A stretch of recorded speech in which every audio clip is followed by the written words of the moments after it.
In today's episode, we're talking about how to find freedom with your spending while still saving enough for retirement.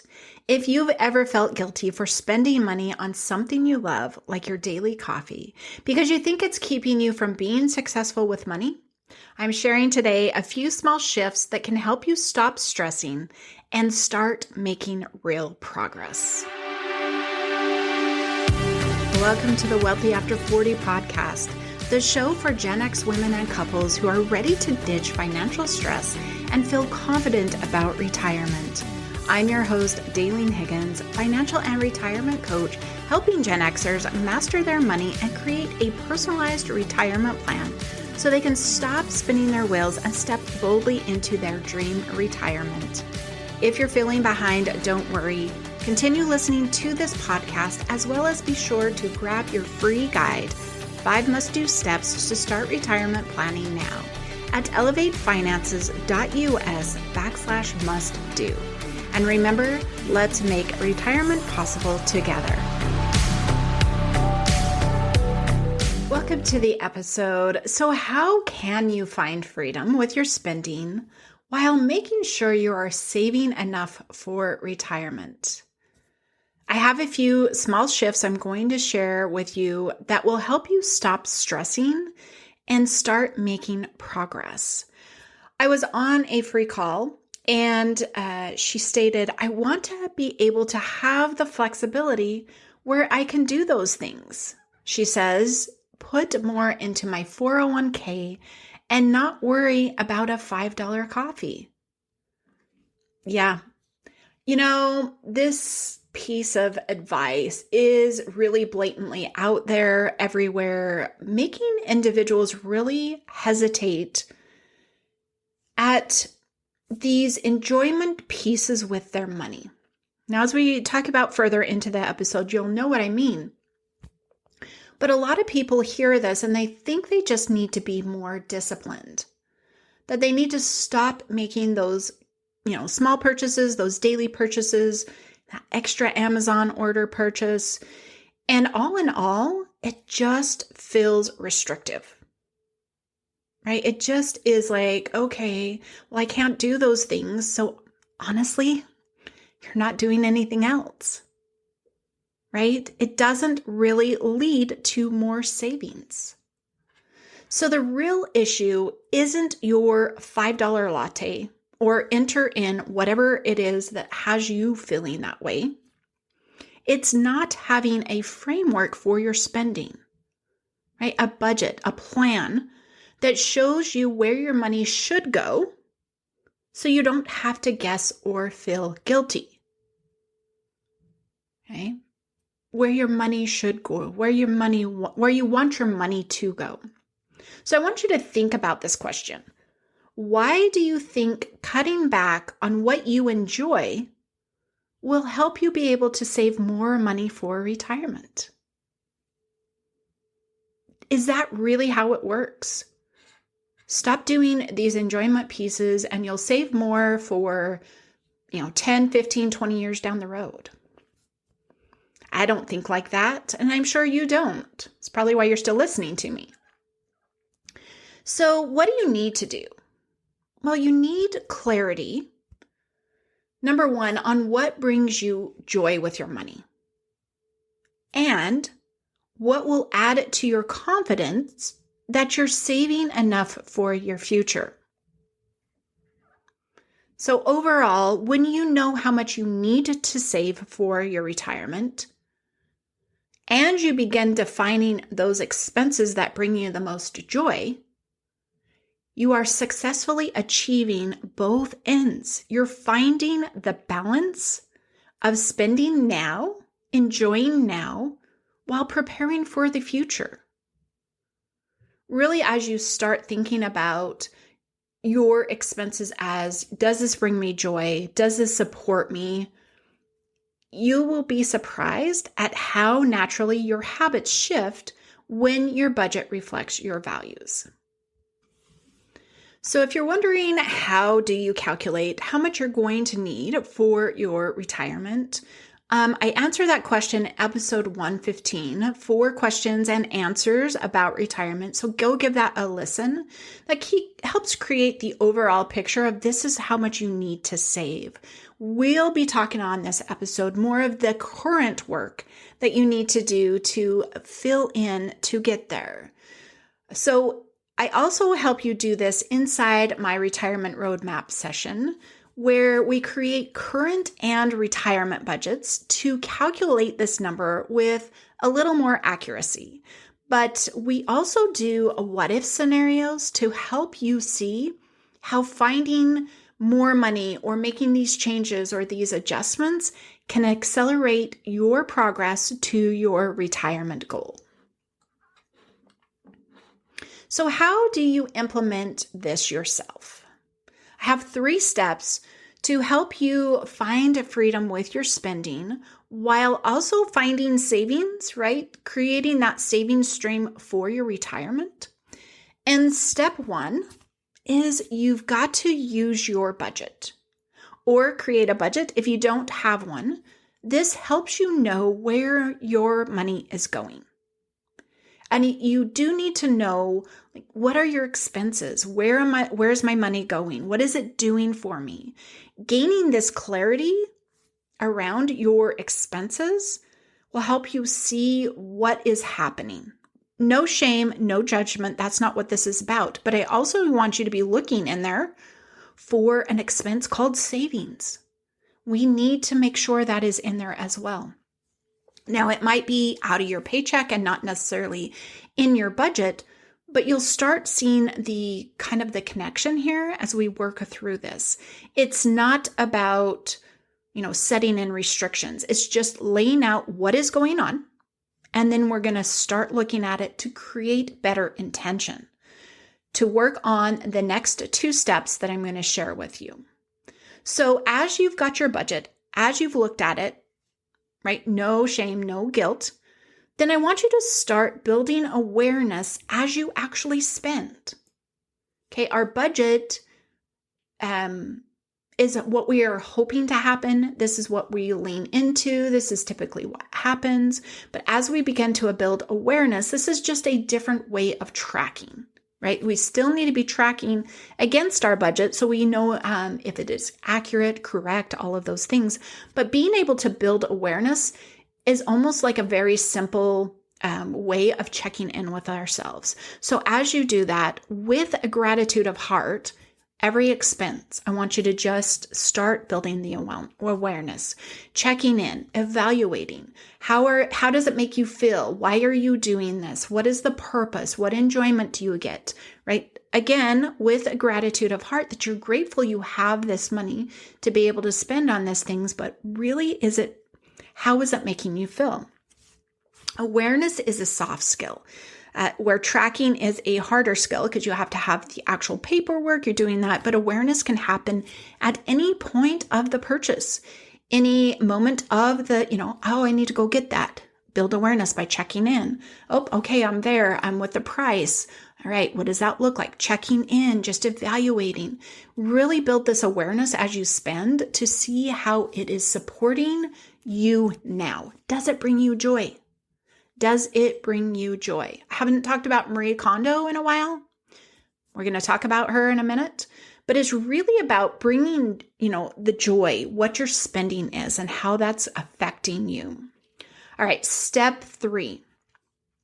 We need to think about what we value most in life and then begin aligning our spending with the values. So think about what you value most. Time, money, freedom, family. There's a lot of different values you can have. And if you Google values, you'll have a list to go through, right? But you're looking for about 2 to 3 that will support the life you're trying to create right now. You can also apply this to retirement, what you're going to value there. Let me give you some examples. So if you value health, like it's one of your top ones, then you're going to be spending money on things that help you increase your health, right? Have positive health, have good health. This may look like a gym membership. This may look like purchase of walking shoes once a year, or, eating organic foods, buying certain supplements, whatever it is. Your spending is reflecting, I want to have good health. I want to support my health. Another example is if you value spending time with family. You work, your husband works, or you just are wanting to find more time doing different family things. This could mean reducing the time in the kitchen because cooking takes some time.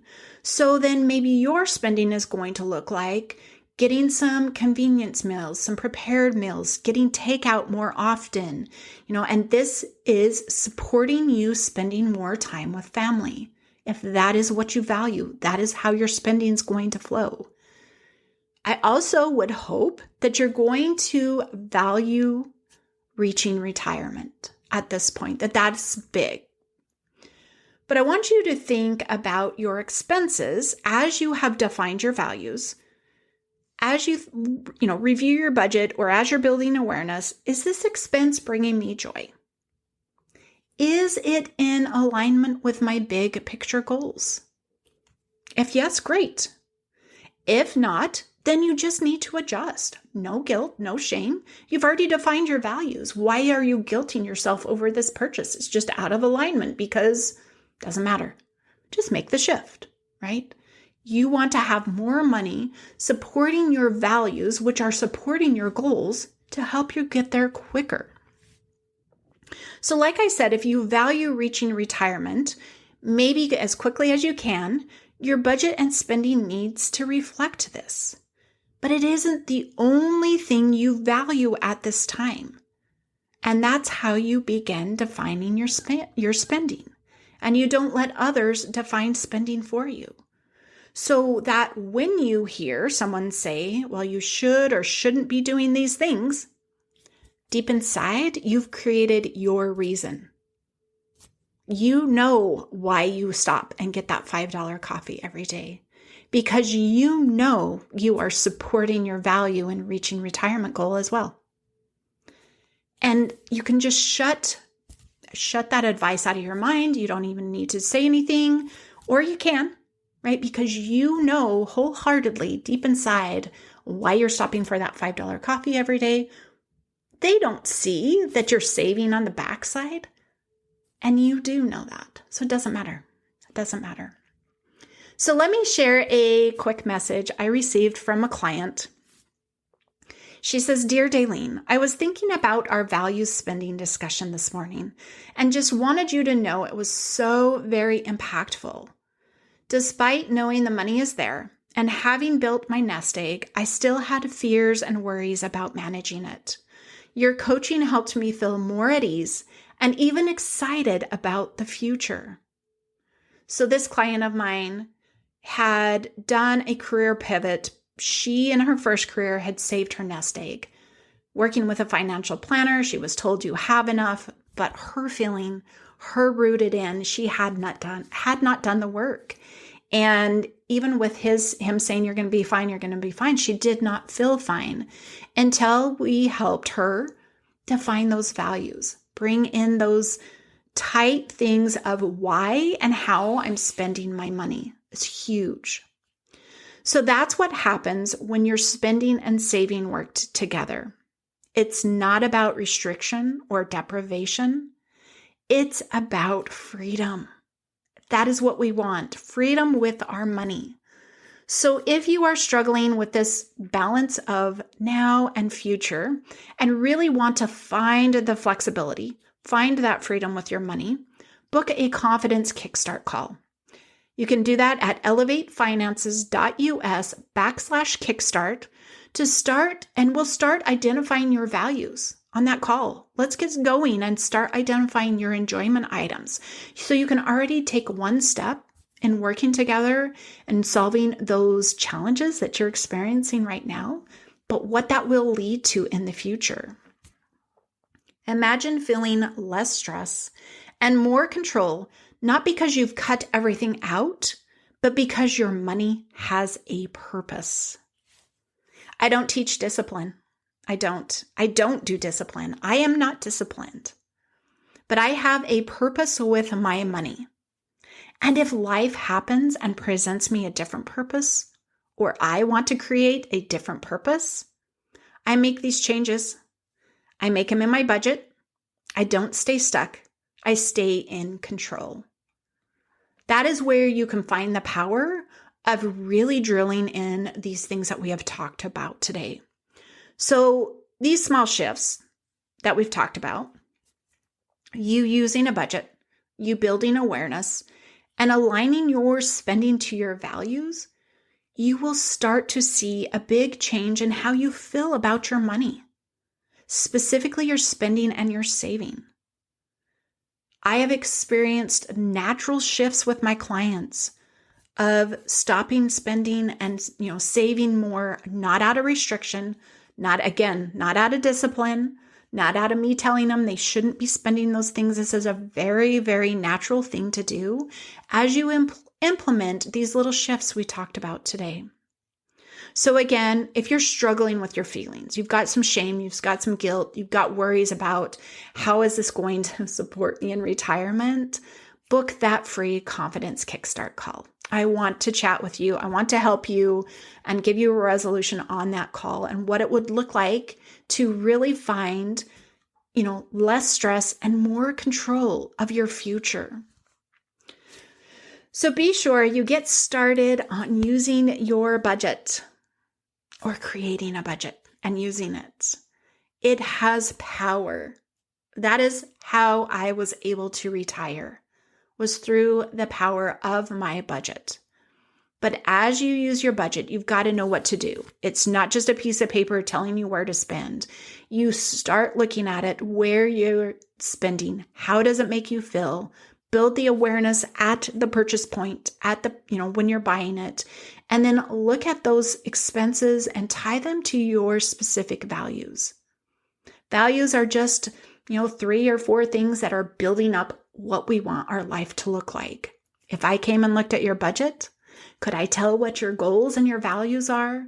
That's what I hope to find. That is what I help you create in the retirement roadmap session, and we can discuss that on the Kickstart call.